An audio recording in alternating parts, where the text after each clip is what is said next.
It is time for The Way It Is. We were joined, as usual, every Monday, Senator Mombasa County, Hassan Omar Hassan, Benjamin Dolo, founder of One.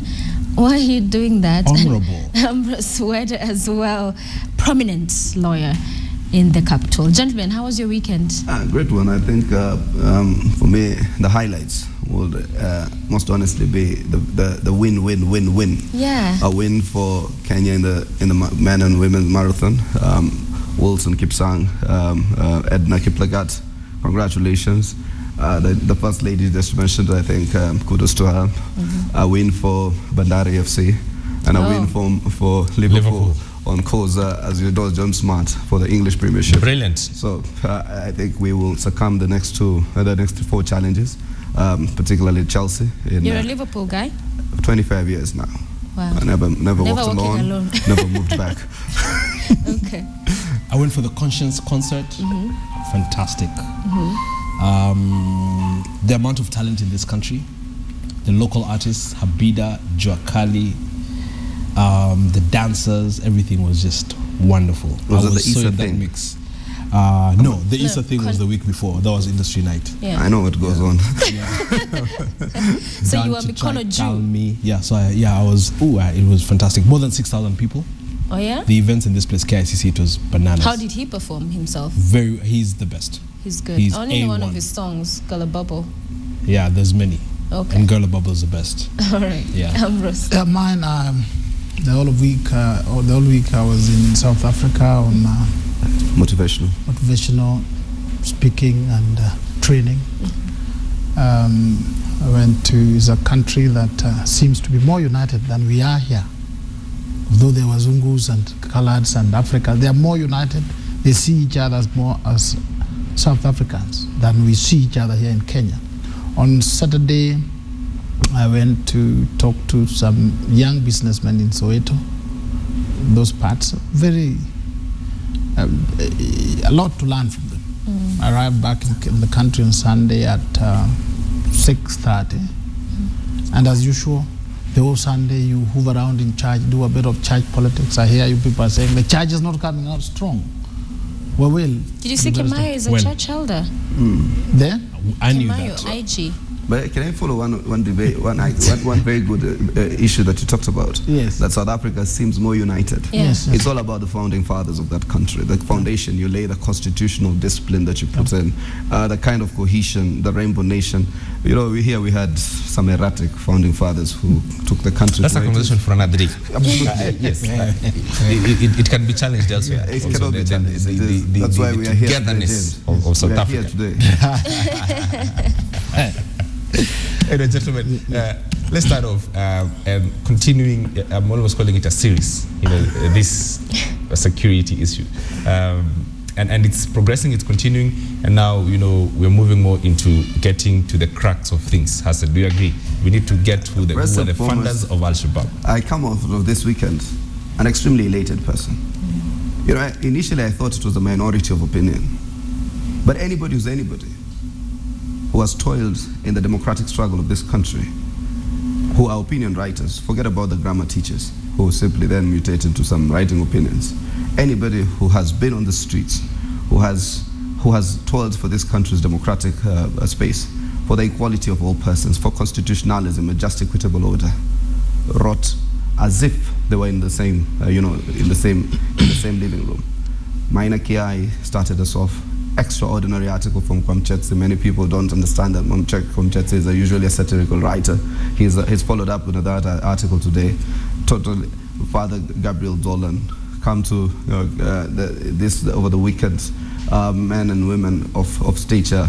Makau Mutua, Kathy Kilonzo, Babu Namwamba, Professor Nyong'o, Bill Okero, and Ahmed Nasser. The two of them, I put them in a special category because one would expect that they would write in that format. But I think when I came out of this weekend, I was like saying we are so redeemed because everybody, including international human rights organizations, are unanimous about their opinion about the operation. And I think I have heard a theory being presented that this whole thing targets to not only hurt the Somalis politically, but also economically.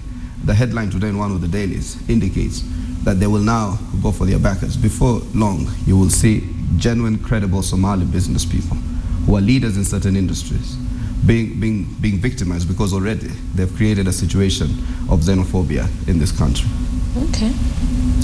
This is a very, very, very complicated topic, but I think when it comes to policy analysis, not many are as blunt as Benji Ndolo. And let me put it this way. No, this is very, very, very dicey stuff. Let me put it this way. The fact that you even have such a designation as a Kenyan Somali, I think is the beginning of the problem. Why don't we have Kenyan Ugandans? Why don't we have Kenyan Sudanese? I think Abed Nasir made a very serious point in his article yesterday, that we need to, I guess, make a decision on the way forward. Because as my layman sister mentioned to me, there's a country in the world, on the globe, called Somalia. Laywoman sister. Laywoman sister, exactly. There's a country in the world called Somalia. So I think that the fact that there's been this designation of Kenyan Somalis, etc., is what has obviously subjugated the status of some to be second-class citizens, but also really, I think we should either have Kenyans or Somalis. This whole Kenyan Somali business and what have you. Additionally, many mistakes have been made smart. The government for a long time has not. I understand, for example, when Garissa Lodge burnt more than 10 years ago, government didn't participate in the reconstruction of that. But where has government participated in reconstruction of anything after things have burnt down? Well, that's a lack of leadership.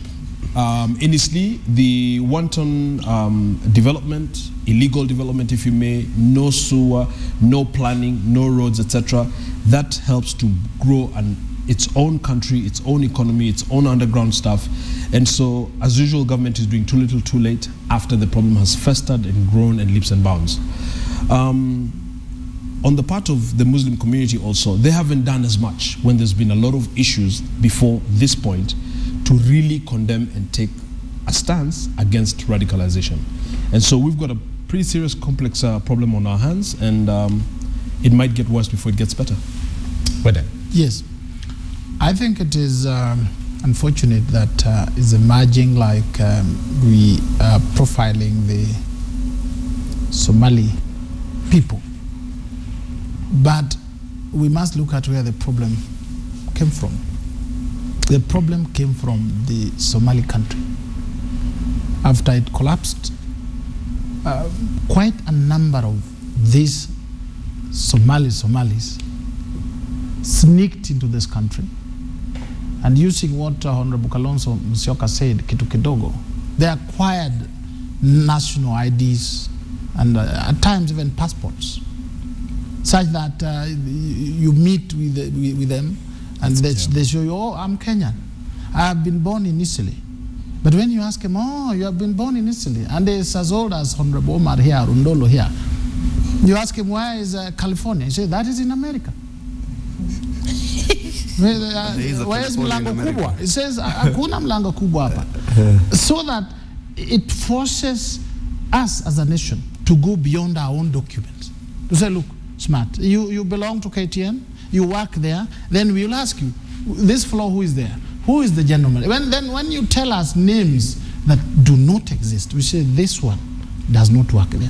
I think that has forced the situation where you have to physically question people who are ordinarily prima facie with their documents are Kenyans. It's unfortunate that innocent Kenyan Somalis also get hurt in the process. And then it's also unfortunate that there are also a few security officers who are overzealous. They want their own vendetta. That is unfortunate. But the question of ensuring that we get things right on matters of security must go on. What's a Kenyan Somali? What's a Kenyan Somali? The reason why we have that clusterization is because there's a country called Somalia and an ethnic group called Somalia. So. Yes. Maybe that's why you find that cluster somehow. Yes, sometimes these kinds of clusters lead to alienation or marginalization, but it's highly unlikely that you find as a diverse kind of ethnic community that is spread across countries. You find Somalis in Ethiopia, Djibouti, Kenya. What about Sudanese? You also find them in several places, but not as diverse. I don't hear of Kenyan and Sudanese. you see, but just the point is, I do agree with you that there could be a way in which we might not want to necessarily connote an ethnic connotation to Somalis, to the Somali community in particular.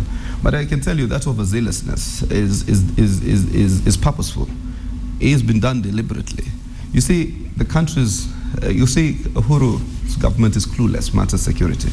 There is a spillover of Kibaki's regime with a very right-wing mentality. I keep saying that every other time. The apparatus, there has been no fundamental shift in terms of the paradigm of policing. So they get challenged by the day. They tell us they've gone into Somalia, so they've made Kenya safer. No. But yes, there have been more attacks since they went into Somalia. So they've not made Kenya any safer. So what happens? When you have constant and consistent instances of insecurity, the legitimacy of the state is threatened. People start to doubt your capacity or your ability to lead. So what do? You have no strategy in the real sense. You whip up euphoria or phobia, and they will now also run documentaries, I know about it, to profile further and create a case in a highly polarized nation, so that then they can legitimize their action. So this is bravado on the basis of failing on proactive security, intelligence, investment in it. Yes, I do agree with Uhuru Kenyatta that in one of his commentaries that there was a big gap in investment in security. So that impact is being felt now. But that notwithstanding, you do not simply try to reclaim public favor based on instances of insecurity after duping this country time and again that you are on top of things, issuing a statement today and a bomb goes off tomorrow. So therefore, what do? You whip up an entire community and you whip up an entire emotion of the country so that you legitimize your action. It is false bravado. The soup has been extended to coast, and we had the former Prime Minister, co-leader Raila Odinga, talking also about weighing in on the discussion, saying it's ill-advised, it's founded on the wrong premise. What then must be done? Do we need this to be happening everywhere, whether so that everybody can feel that? I think when the court bigwigs speak, you must weigh their speech against the quest for power. And they seem to be reading from the script that you rubbish everything that is being done so that you paint the administration so bad that when the elections come, we win. But I would urge them that when it comes to the issues of security and the issues of our country, we are all in it and we are all at risk. And if it happens that even my own brother, my own child, my own wife happens to be that terrorist or that cause of the problem, it is our responsibility. When you hear the court lead at this critical moment, when I was in Johannesburg, down there, they think every inch of the country there's terrorism. In fact, you walk 1 minute, you can be blown. You look at it and you feel sad for your country. And I think this should go throughout the country, and it needs the support of every person, every leader, Omar, Raila, Kalonzo, all of us, so that we do not make people feel that they are being profiled. We are making it difficult for security agents to get hold of this situation. Smart. Just on that court leader, got bigwigs and whatever. Yes. It's just that we have a different set of values, constitutional principles, socialization, political activism and background, credentials. Then these are the people. These ones are just either former youth wingers, former, they stand on the names of their fathers. They stand on the names of their fathers. But that's said and done. But let me just tell you, this what we are exposing are the departures I'm talking about. Is the center-left strategies vis-a-vis extreme right Tea Party kind of strategies. Those people who believe in violence, they believe in extremities, they believe in, let's say, creating a phobia. Take Obama's middle name, Hussein, and say this guy is Muslim. Typical of that types of strategy. Yes, therefore, they have very right-wing extreme opinions. They are pro-war, anti-human rights. They say put human rights at the side so that we can be able to deal with matters of security. That's what even the George Bush philosophy was. Come to the center-left. People who are a bit more educated, people who've toiled the human rights space, people who've been chairpersons of the Harvard Law journals like Obama, Bill Clinton, Raila Odinga, and stuff of that nature, they start to posit a different view. They know that they are transgressors. They say we reject the false notions of our liberties vis-a-vis security. So so therefore, they typify a strategy that is more center-left, which is more of a humane strategy, anti-war, pro-human rights, pro-constitution. So we have a totally different set of values from this digital. This digital is simply a mechanical digital. There is a software that goes with being digital. And unfortunately, they don't have it. It's about values and principles that are enshrined in the Constitution. Sophia, let me go back to policy, just to cool down the temperatures a little bit, because it's getting a bit testy in here. Let me go back to policy. One of the big issues that accompanies typically immigration, and especially illegal immigration, and which could lead to even further problems after these raids, is a lack of assimilation. In 2005, France, which was a very liberal and is a very liberal country, very liberal economy, and that had a big problem with its own budget deficits and recessions, etc., and a lot of the entitlements it was paying to illegal, aliens, just on humanitarian basis, faced a lot of riots. And the reason is people come into a country, they do not become part and parcel of the culture of that country. They don't speak the language of that country. Just to quote Weda, a lot of people, Somalis living in Eastleigh, don't really know much about Kenya, don't know much about the environment. They operate in dollars, they operate in cells, etc. For a government to be so reckless, to allow people to just pour in, buy documents because they have money, and not assimilate those people, I can assure you that the raids will continue to antagonize that population more, will make them angry, will actually give the roots for further radicalization, which ultimately could be very dangerous for the Kenyan public. So again, as I've seen with many ambassadors expressing yesterday, the 18 ambassadors, corruption rears its ugly head and continues to be the #1 enemy of this country, putting everybody at risk. The grenades are coming through the border, across the towns, Mwingi town, Garissa towns, and these are Kenyan towns, and being used in Eastleigh and elsewhere. Finally, let me just say that the comments of Aden Duale, if we were a developed democracy, he would have had to resign, because those comments were very unfortunate and very ill-timed and maybe a bit Freudian, because what he said is, it was almost code language. Why are you guys doing this in Eastleigh? If you were doing it in Machakos, there wouldn't be any raid. In most developed countries, he would have had to walk away from his seat in about 3 hours. So again, you can see, Smart, that these are very complicated things with very high risks, and at the same time, you must not violate wholesale people's fundamental civil liberties and human rights. So it's a very tricky balance.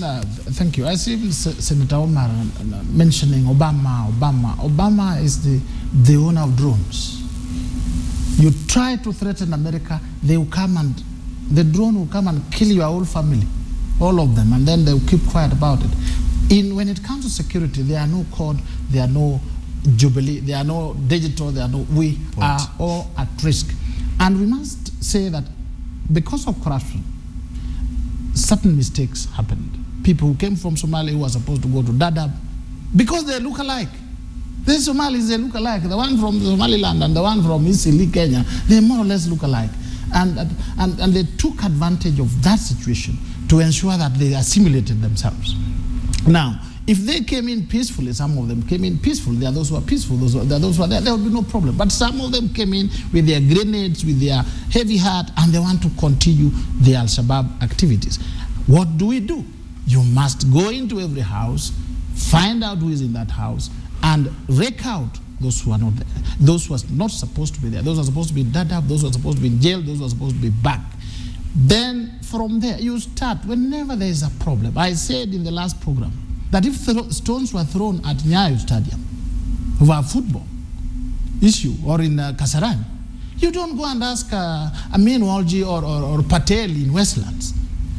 You go exactly where John Pascal. In terms of the rule of law question. Let me finish. No, but you're making a very dangerous remark as a rule of law question. You know, as a lawyer, you have to argue like let me tell you as a lawyer. Follow the intelligence. You have to follow the law. Let me tell you as a constitutional lawyer that the only time the Constitution allows itself to be suspended is when the security of the country That is at not stake. true. There is jurisprudence in the Kenyan's highest authorities in terms Let of me this finish. court. Let me finish. But as a lawyer. you're misleading the country. The only time You're a when lawyer. the So the constitution, law goes out There of is the not- window it when is we're talking not- about there is no insecurity, suspension The do whatever. constitution was time provided. of the Constitution. let me finish. No, The no, con- let me you're a finish. lawyer. Say and the and right a good things, one. Let me Mona. finish. The constitution Say the right things. says. The constitution says when There is Kenya is at war, jurisprudence. when there is a deep It's security irritating issue, for a person of this caliber Parliament to can mislead the declare country. a state of emergency. But there's no The state of state emergency. of emergency, just let me finish. The state of emergency means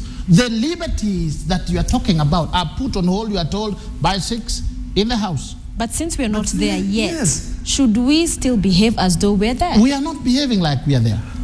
By just going to Isili and say, look, tell us whether you are supposed to be here or you're supposed to be back in Somali. It is only that, and when you see those who are making noise, either it's Duale or Hassan, or those who want to hope that this government should collapse so that we take over power. You know, the reality, when Westgate was bombed, if you see the pictures of those who bombed it, if you see the people who are being arrested with bombs, if you see, you cannot pretend, you cannot go somewhere, you go to Kakamega and try to look for the terrorists when you know very well they are in the city and in some Isn't that First and dangerous? foremost, the myopism in any debater yes. is to call other people's arguments noise. You see, if you hear us, we know what your arguments represent. We know we will never call them noise. We are respectful. No, I've not said you see, you are so you see that's myopism in any particular. If you say a debater who tends to trash other people's arguments by noise, whatever, you present your point. And it's not about, I just wanted to revisit a point that he made. It's not about CORD and Jubilee. I'm just simply saying your socialization helps your craftsmanship or your statesmanship in how you craft state policy. If you come from an extreme background, you will craft extreme policies. If you come from a more humane human rights, more moderated background, your statesmanship is different in terms of it. For whether to constantly, try to put in sound bites about Duale and I, is well calculated to continue to polarize a nation that itself is right now heavily polarized in terms of the religious jargon. But that said and done, people like Raila have spoken about these issues, because I know whereas main point is about Raila. People like Raila have spoken these issues in and out of government. It was only Raila who you could go to when he was in government as prime minister and tell him extrajudicial killings is wrong, and he will work progressively to ensure that the government starts to eliminate or starts to tone down on the death squads. He will send people to Geneva.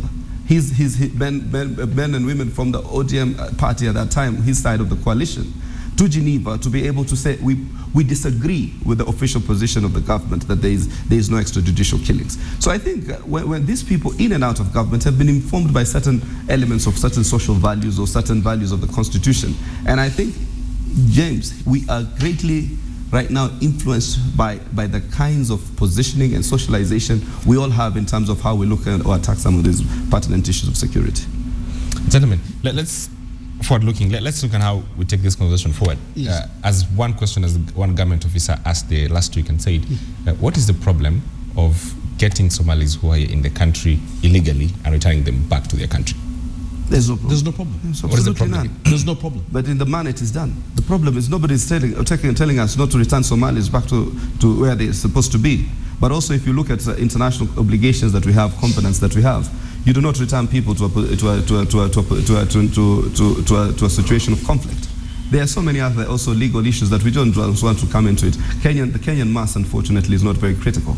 All they want is the surface argument. So we'll give them the surface argument for now. But if you were to look in terms of pure international humanitarian law, yes, and the conventions that we have domesticated, including the Refugee Convention, you do not return people to a situation of conflict. There are other ways. But now that it has been done, because I know people will start to say, oh, these guys are too Muslim, they're supporting terrorism. So we will allow you your surface argument that you can take those guys back to where you want. But in the interim, the manner in which it is done is extremely critical. Okay. I think I'm grateful that they agree that we must rake out the non-Kenyan Somalis. And therefore, that brings us to the real issue. Their problem is the manner in which we are getting them. Going into Isili and saying, look, Kenyans who are there, can you raise up your hands? We check your documents. And then we say, your documents are fake. tell us your grandparent, where do you come from, this, and then you separate it. That is where the problem is. And we agree that there have been overzealousness at times. Some people also having a bad time. You cannot control when you are having 1,000 people doing a given job.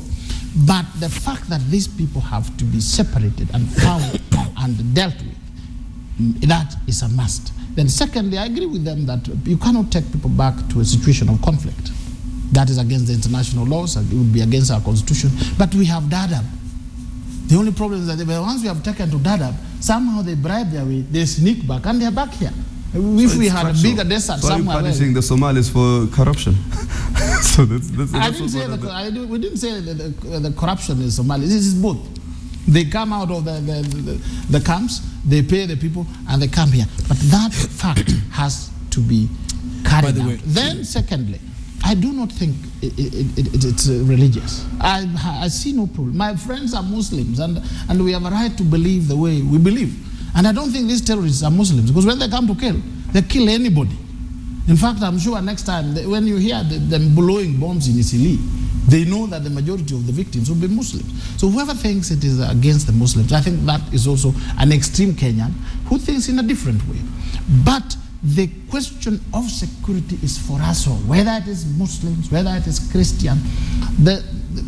What the terrorists do, and it is well calculated, and I think our leaders are falling into it, is they go and provoke Christians. Somebody walks into church, shoots you, so that the Christians think, oh, this is a Muslim crusade. And unfortunately, our own leaders, especially the Muslim leaders, instead of coming up and saying, no, gentlemen, see through their trick, don't fall into it, they also gang up and speak the way Duale spoke and the way some people speak. So you start thinking, where are our leaders? Should we go Christian Kenya? Otherwise, the terrorists are in a special class. I think we've labored this point enough. Yes. Let's look at the politics. But I must correct one impression. Yes. At no time, in fact, at that time, the Supreme Court was the Court of Appeal was the highest authority in the land. Yes. They say the Constitution of Kenya, and in particular the Bill of Rights, yes, is not suspended even at times of war. That's the holding of the highest court of the country at that point, and even if it were to go to the Supreme Court. So even if you were to declare a state of an emergency, knew that the international humanitarian laws take effect, that you cannot continue the blanket victimization. So now, in fact, it becomes even more, the onus is even higher. You can be charged with war crimes. So at no time is any provision suspended in the manner that we want to believe. Be that as it may, Smart, it must be said that the selling of Kenyan citizenship, Kenyan passports, Kenyan documents is almost treasonable. All right? And just as we're beginning this show, I think off camera, we're talking about the founding of a nation. This country, for some reason, and we've said this many times, lacks leadership. I do believe that this country was founded in the wrong way, that this country's greed, propensity for money, for big money, for power, for comfort, has led to selfishness, has led to this country being transformed into a market rather than a nation. And so, just a few years ago when the piracy was at its extreme, a lot of Somalis were obviously running to Kenya, investing big money, cleaning the same money in the markets, real estate and what have you. Everybody knew about it, everybody knows about it, but who was facilitating this? Because now it's as if the same government underwrites this, partakes of it, turns around and victimizes. What we have to do is this.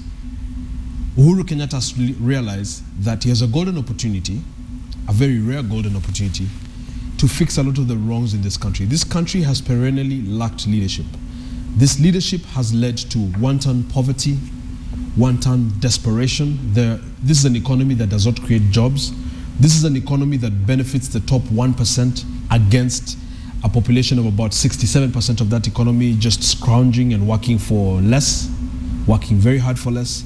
He's got to really move decisively now, away from the rhetoric and the talk, and realize that a lot of things are wrong, enhance his own security, and make drastic changes across the board. Because remember, the police officer who takes a small bribe of $100, which is 8,000 shillings, in essence does that because he feels that bribes are being taken at a higher level by the cabinet secretaries, the permanent secretaries, the directors and what have you. And so this is a systemic problem down the channel. And sometimes you're not going to solve it by punishing the least. Sometimes you actually begin, a good place to start is by punishing the highest. My friend today, Benji, I respect your views, but also today you've fallen into that trap of overgeneralization to this extent. It is wrong to suggest that the money is probably that came here en masse in terms of the Somali capital, from the diaspora around 2010 is money laundering, or that it was money that was being sanitized through real estate and all that. The Somalis, anywhere you go, Minnesota, in the UK, anywhere, are an extremely entrepreneurial group of people. They have literally created their own economies within economies. It is not unique to Kenya. But there was a spike. So therefore, because you see, but there was a spike. We see what happens. Kibaki, with all my critiques of him, was a more pro-capital kind of a person. He allowed everybody, even non-Somalis who in the diaspora, there was an upsurge in real estate development. There were certain indicators. There were certain indicators. But you see, that the whole idea is, you then put in laws and you build frameworks upon which to establish where these patterns of monies were in terms of. But that's what I'm saying. But you see, when you start to generalize that Somalis were cleaning their monies here, is partly leading to that whole strategy of victimization. Senator, do you agree? Senator, of victimization, Senator, do you agree? Follow the evidence. Let's under, not just have an under issue your colleague, with people because they have Senator, money. Senator, do you agree, because you're elected as sitting leader in Kenya, do you agree that under your colleague Kajwang's tenure, there was a spike in, do you agree? In the selling of citizenships and work permits, etc. I hear a lot of criticism about Kajwang, the spike in many things. I'm not talking about him as a person, I'm talking about the record. And even maybe he failed to register as many people in our strongholds. There's so many other allegations, so they are allegations. Well, I'm telling you that particular issue is almost treason, so it's that serious. Let's talk about the politics of this matter before we move on to the next issue, which is quite big and quite, also at the central of this story and issue. Yes. So, the Somali Kenyan, the Kenyan Somali, are in Jubilee. Yes. No, not really. But go ahead. You seem not to agree with that point. Because you see, why am I saying that? Mandela voted wholesale for Jubilee, almost to the last man or woman. Yes. It was a divided vote. We have a CORD governor and senator in Wajir. We have a Jubilee senator and a CORD governor in Garissa. Then, if you are to go further in terms of the NFD, Isiolo is Jubilee, and Marsabit is CORD. So I think it's a diverse spread, but they gave them the necessary vote for them to go beyond the 50+1, because they gave them not less than 150,000 votes. And that's the point, and that's where Aden Duale, finds himself in the hierarchy of power as, custodian of that vote and that interest. Number 4 or 5 in the system. It's a big man. It's a big one. Oh yes. So, in last week, when talking about his issues that surround him, and that he said certain issues, and he's supposed to be, and the best one of the best analogies that was given last week was that when the Kikuyu community was under attack or felt that were being threatened in 2007, Uhuru Kenyatta came in and defended his people. When the Kalenjin community were felt being victimized, or were not being represented enough by Raila Odinga at that time, William Ruto defended his people. What is wrong with Aden Duale when his community, his people feel under attack or threatened? What is wrong with him defending his people? I'll go first. That talk is backward. That talk is ancient. That talk is what led us to The Hague, where up to today we've got the top leadership in this country on trial. That talk is absolutely not the way to go. Duale's comments were unfortunate. He knows it. He made a big mistake, and he might actually end up getting punished for it. I highly doubt it. He might. I think those unfortunate whatever, it's real politic. It is the nature of business in this country, and I don't say I ascribe to it. But I say that he was speaking to his constituents. Exactly. I don't say I ascribe to it, but you see, that's the xenophobic anxieties that we have. If it is done by anybody else, it is okay. If it is done by, and then there's this majoritarian democracy in this country that, and yet liberal democracy, and the constitution of Kenya is about is about the individual rights. It's about the minority rights. If you look at it, it's very articulate in that regard. And therefore, I personally feel that Duale and those in Jubilee failed to do a real critique of the ideological or moral basis in terms of the ideas and the thinking that informs, the leadership of Jubilee. It's very important in terms of their socialization, and they are now in a situation where those arguments don't seem to resonate. I make a lot of passionate arguments against part of our leadership, but I'm always accommodated because there is a way in which we have developed the democratic culture that we do not believe a critique from a friend is a bad thing. It only makes us have room for self-improvement. So Duale, when he says all the other things that he can throw himself on from a high-end street, he can take a bullet, it's all okay, because I felt that was also extreme for him to say it. But when he talks on a matter of his community, small as it might be, insignificant as people think, but there's no small community in Kenya anymore based on our arrangement of the constitution. 50+1, that one can come from northern Kenya. Everybody has their own counties. And it did in the last election. Yes. What is the problem, when Duale says... Now, I think I'm not a person who likes to live in denial. Denial here would mean, if you look at Duale as an elected leader, and a Kenyan, operating under the Kenyan system, he spoke very well. Do you understand? Just like Omar here is speaking very well for his interest group. But I have a problem because Duale is one of the senior most part of the system. It is like the president trying to criticize his government. Oh, the government should have done this, or the deputy. Yet these are the people who should be standing on the other side when other Kenyans are saying, you people are mismanaging the country. That is the disconnect. He's part of the system, and he's supposed to work in the system, saying, if something is not being done correctly, he's in the kitchen. He sits and says, gentlemen, we are not doing this correctly, let us do it this way.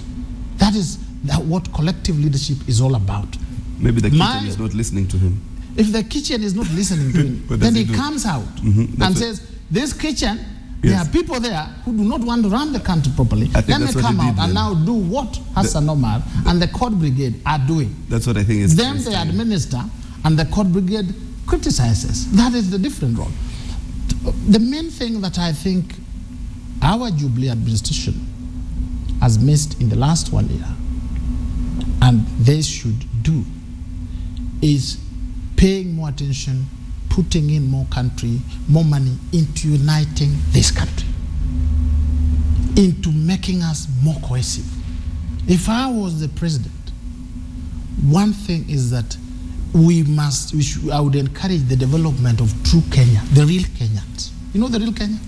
People who are products of inter-ethnic, inter-community marriages. A child of a Kikuyu and a Luo, Omar and Somali. Those are the two Kenyans. Those are the people when you want to say you are Somali, he says, but I'm not, I'm Luo. That should be encouraged. Secondly, I think if you look at the CORD strongholds, I talk to my colleagues in the lawyer community, majority of my Luo people, they actually feel they're outside. The common man feels is outside. They view the Jubilee government as something else. Now that is dangerous. That is why they keep on hoping, when will the Jubilee government get out of the way so that we get power? That is dangerous. Just literally 1 second. To be addressed. Yes. The stuff by Duale and what Hassan is talking about, as much as it's realpolitik, it is balkanization, it is wrong. Okay, gentlemen, politics, by-elections, opening cracks, and good governor of Nairobi, Evans Kidero. Good governor? The good governor. I mean, he's elected by the people. 800 to 900,000 people. Must be good, right? Listen, I don't want to say that Kidero has done anything wrong or right, but I just want to quote precedents. Every time we have run a by-election, we have either taken the sitting MP who has been torpedoed, or the person who presented the petition has literally been a beneficiary of a direct nomination from court. as a coalition. We have agreed on a single candidate in every election, by-elections that we've held, and agreed on probably going for the candidate, for the members of parliament who has been torpedoed, or the governor, or the senator, or anybody else. And we created a precedence in the coalition that you can literally campaign for any candidate within the coalition. I have campaigned for candidates within the coalition wherever there has been a by-election. I've campaigned for a Ford Kenya candidate, for Bungoma, who is our minority leader. And therefore, for as long as it is within the space and the framework of the CORD coalition, I find some of the comments extremely extreme. And I sometimes want to hope that people like Kajwang, I like him as a senator, I enjoy his debate, but I think he must now allow the politics to have a natural evolution. So that people can be able to express a diversity. He has not said vote for a TNA candidate. He has not said vote for Kisumu governor under TNA. He's only said there's a PDP, I think, but PDP left the coalition. Yes. But they said let's follow the precedence as it were. Yeah, but PDP, speaking of Migori, PDP is not in CORD coalition. Yeah, in fact, if the PDP is not in the CORD coalition, then you have no merit, absolutely. But I'm just saying, in terms of history, in terms of the background that we have in every CORD coalition election, we have agreed on a common candidate and we have campaigned for him across parties. Let me just say this very briefly. There's too much political indiscipline in this country. The Political Parties Act is very clear and it has been trashed. Here's the bottom line. If you do not espouse and aspire to the ideals of your political party and coalition, you must have the courage as a politician, as a man or woman, to walk out, to resign, to seek fresh mandate, as Raila did, I think, in 1997. People need to do that because there's too much backstabbing, there's too much craziness, and what it does, Smart, why this is very important, is because it is continuing to soil the image and reputation of politics in this country, because the ordinary citizen thinks that politics is thuggery. There's a story today on Chris Wamalwa, and as I was picking my coffee on the way here, I just peeped the newspaper of just a regular Kenyan, and as I look at that story, it said, yeah, hii ni siasa. People think that thuggery is okay in politics, and that is wrong, and it cheapens it, and it makes it, it removes us away from realizing the ideals of politics, which is really the pursuit of power for the betterment of policy for the people. P equals P equals P. It's not about murder is okay, sodomizing is okay, anything is okay as long as the end justifies the mean. Is that the problem? That's the problem. Possibly where that can tell me the way it is, clearly in no uncertain terms about these matters. You stand in a better position. Yes, what I think is this. The emotions of the coalition. Yes. The emotions of this coalition. Now they are disowning PDP. Yes. They say, hey, you are not one of us. No, PDP was with them. Yeah, but it went into a post-election coalition with Jubilee. Yes. What we should look at as Kenyans, if you look at our constitution, it gives very little to the parties. Actually, it sets it like this. When you are elected into parliament, you become one thing: to check the executive, control how they spend money, control the budget, check them. All of you. That is why the executive, the president, everybody's out. Do it outside there, we'll check you. You bring a budget here, we look at it. If you don't like it, we throw it out. The constitution does not envisage that you sit as TNA or as ODM, and then you say, because it is ODM budget, let us allow it. No. Then there is the judiciary. It's supposed to look at all these guys, all these people, and make a decision, whether it is from the president, the leader, or whatever. They say, this is the correct thing. This paying a lot of homage to parties allows us to continue having big divisions and mediocrity. I think it is time. It is time for you people to look at ability. You are a senator, you are an ODM, when you are there in your party, your party thought, that time, yes, before, they thought you are not fit to be senator. Luckily, because the wiper said, okay, we welcome. They welcome, and you're doing a good job. So you can see that it is not the party that is the work. The work is in the individuals. Therefore, this thing of Kajwang has said this, Kajwang has said that, the constitution says the sovereignty, the power is with the people. Let them give the ODM they want. Let them give the PDP. If they think Mr. Omar is the best person who would push this country forward, let's give it. But I think these parties, if I had power, we would Ambrose, not. what I'm saying is let's have a Ambrose, but measure. I think I agree with the Constitution and, Yes. and even the Political Parties Act. Yes. Now, there must be a measure of discipline to be able to, for us to build what is called intra-party democracies and party discipline. If I come and I say I'm a social democrat and I run under a certain value system, the minute I say that I want to depart from that party because I want to go and give a majority to another party because I love the ideas better, then you must go and seek new legitimacy from the people who at that time could still be largely social democrats. If you look at Ukambani, unfortunately it rips my heart apart. There are people who won principally on the platform of code, and then within a day or two they're in another coalition. They've costed even the Wiper Party quite immensely, even in terms of the political party's funding. Because of the 2%, we have 4.8 rather than 5% because of the post-election coalition. So my view is if you feel strongly that you are as popular as you are, why don't you exit the party? Why don't you exit the scene and go back into an election and let the people give you new capital? So you cannot come. Even I keep telling my colleagues from the coast, as much as the desire to have a coastal front is one that we all share very passionately.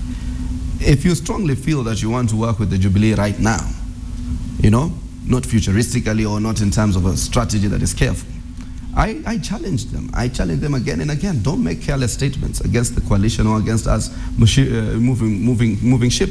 If you want to move ship, you move it as yourself, and I will come there personally with other people from the Code Brigade to show you that you have moved by yourself. Benji, What is before you come lacking in one our of the politics? issues that has risen out of all this conversation has been the question of direct tickets, vis-a-vis going back to the drawing board nomination, opening it up if there are new entrants who want to come in or whatever. Is that the way we should continue to go? That when you're the person who seeks legal recourse after losing, that if you win, then you automatically become the person to still go back in there with the party? It depends on what the philosophy of the political party is. Just to give you an example, in Mathare, the son of Margaret Bishop Wanjiru had been given the certificate. Within 48 hours, the certificate was mysteriously recalled and given to somebody else. Now, that candidate is in a coalition, is in a party, ODM, which is in a coalition with Wiper and many other parties. Should that candidate be exposed to yet another nomination process when he had campaigned, probably with a lot of energy, a lot of time, millions of shillings, and then, in my opinion, my philosophy would be that seat belongs to, for example, Sophia. Why, put her again through the rigmaroles? And that's why I'm going back to the point of what we need in our politics, guys, is a measure of decency, because it is the lack of decency that is causing political leaders to use all manner of excuses, camouflages, and covers to actually undermine their own party, to undermine their party's bosses, to undermine their party's philosophy for their own selfish sake. And it also leaves the electorate extremely disillusioned and disappointed because they keep wondering, Sophia, how come we go, we vote, and things never really change for us? Well, if we vote for a, manipulator, a shyster, the situation can never change. And that, we all agree, is the primary problem with our politics, is we've got the wrong players, with the exceptions perhaps of people like Hassan. Let me go straight on the direct nominations. Yes. True, with thugs. And it amazes me the doublespeak that comes when you hear even the court side. They say, you must follow the Constitution. You must follow the law. The law is this. The law is that when the law does not allow direct nomination, in fact, such a candidate ought not to be allowed. The Constitution doesn't allow it. The Political Parties Act doesn't allow it. The Elections Act does not allow it expressly. But Benji is saying it's out of, that's a good thing now, to do. That is the doublespeak I'm saying. Yeah. When it comes to some things, they say, you must follow the law strictly. When it comes to their own political gerrymandering, and abruptly. Then they say, it's- you did the but it's- petition. The petition can be done by anybody. Then the place It levels the Yes, and even a third There's- party. there's- a Someone new like person- Weda, someone like Weda was a let me- victim of that indecency we're talking about. Let me tell you something. He was a big time sit in victim. this- I know, So I've now read you all the agree it's parties. indecency again? There's a James, level of indecency, and we need a level of decency. And Benji. Sophia, it's not true. You see, what happens is all political parties, particularly the National Governing Councils, reserves the right in terms of a certain criteria that they develop to issue direct nominations. Mostly, if you look at the ODM constitution, I know it's there, and a few other constitutions that it represents. But I can tell you what the mitigations Benji is talking about is that if you have already had a candidate, you have put through that very rigorous process. Yeah. Let's say herein is Reverend Wanjiru, Bishop Wanjiru's son. Would you need to subject him to further, weakening? Because you see, if you commit me into an electoral process, you weaken me, particularly when it comes to the larger battle. So it's not a joke that you participate repeatedly. But what does the in law nomination. say? But what does Sophia, the law- sometimes it's not always about. No, it sometimes- is. there Oh, so we the law. choose when It is the the law law. applies and when I'm the talking law about- does not I've always apply, said because then before, I've It is always not true. said- It is the law. The law. The Sophia. political parties. Listen. The constitution gives a very broad rider Okay. in terms of political parties, saying that there are avenues for political competition. They shall have democratic principles and philosophies in adoption of candidates and etc.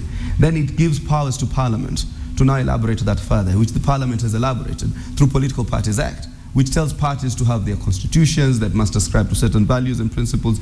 And these parties then put up constitutions that also now elaborate further these views. So everything that is being done by these parties is within the framework. If one has a problem with that, as I said, if one has a problem with a provision in, let's say, the ODM constitution or any other party's constitution, the right thing will be to challenge that constitution in a court of law. The right thing. So that then we are able to now get a what is it called, a decision whether political parties can subscribe to such kind of I find it amazing provisions. how simple matters confound, people in general. Remember the Bible story? So simple. Yeah. A donkey is found on the Sabbath, and then they look for Jesus Christ to ask. The donkey has fallen on the Sabbath. What should we do? And what was his answer? I'm not even a preacher.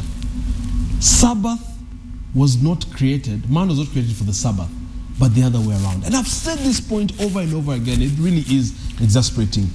Law was made for man, not the other way around. You do not confine yourself to do an injustice on smart, citing the law. That's what we had under colonialism. That's what we had before the Voting Rights Act. Because laws are Since an dynamic. injustice to open up the... You have to be pragmatic. Okay. You have to always be pragmatic pushing and your buttons. reasonable. Sophia, the law is clear. The law is very clear. The constitution is clear about elections. Yeah.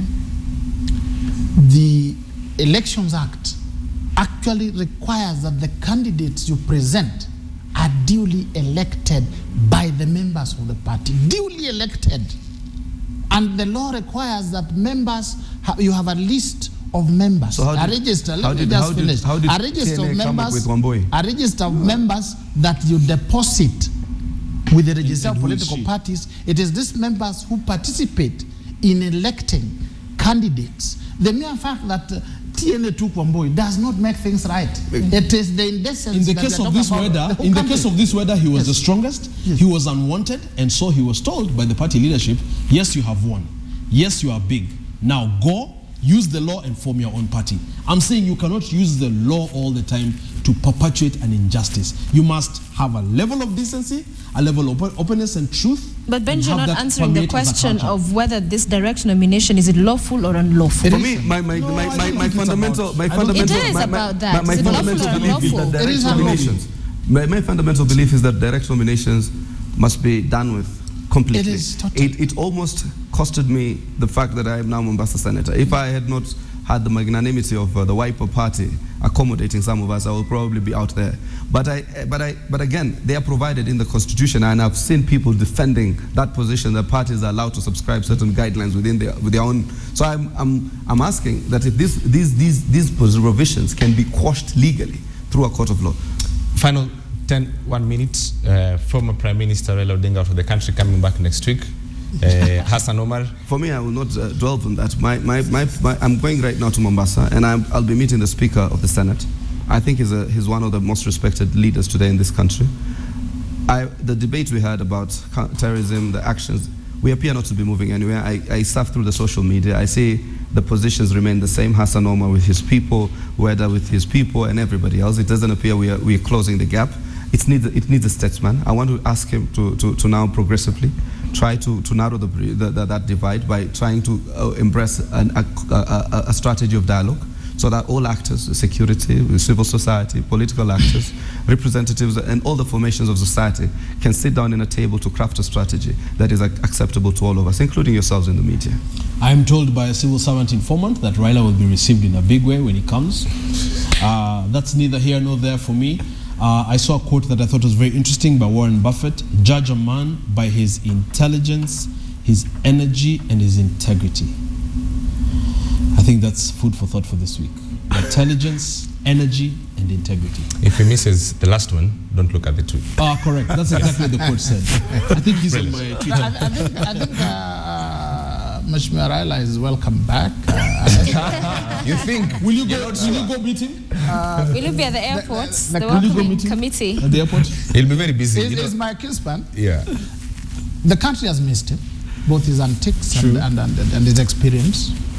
I hope that when he comes back, we are at a level where we need all the leaders to look at the question of security together. And I would urge him and his court brigade, and I would urge the president and his deputy, that on the question of security, let us all come in together. Let us all look at it as the people of Kenya. Then I would also ask the people of Kenya, the Kenyans themselves, let us look at our country as ours, and that insecurity affects each one of us, directly or indirectly. Therefore, let us be together in it. And finally, let us work towards a more united, homogeneous Kenya, which has equal opportunity for everybody, For all. as we shun and get rid of negative ethnicity. Thank you. Best way to wind up that conversation, that unity very important for the country. Gentlemen, thank you. Thank for you. making time Thank for you, us, lady. for being part of the Morning Express. I wish you a great week. You too. And enjoy your Easter. It's going to be a long break, so we'll see Absolutely. you next Monday. What color is that, by the way? We're here next Monday. What color is Not this? the other Monday. The color of peace. It will the be Easter Easter one. Monday. What color is that? Okay. Yes. He's telling you, what color is this? The color of peace and tranquility. It's not an easy color to know.